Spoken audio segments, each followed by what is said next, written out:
এই ভিডিওতে আমি আপনাদের কাছে এমন একটি জিকির শেয়ার করব, যেই জিকির, যেই দোয়াটাকে বিশ্বনবী জান্নাতের খনি এবং ধন ভাণ্ডার বলেছেন। সেটা হচ্ছে লা হাওলা ওয়ালা কুওয়াতা ইল্লা বিল্লাহ। এটা বেশি বেশি পড়া।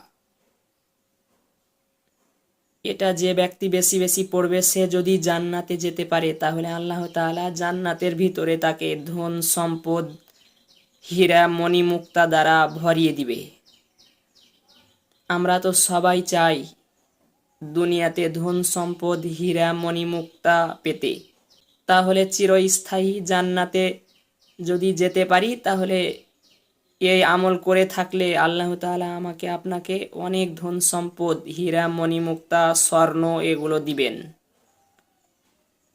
এমনকি কোনো বর্ণনায় এই আমলটিকে 99 রোগের ঔষধও বলা হয়ে থাকে। এই আমলটি আমাদের বেশি বেশি করা উচিত।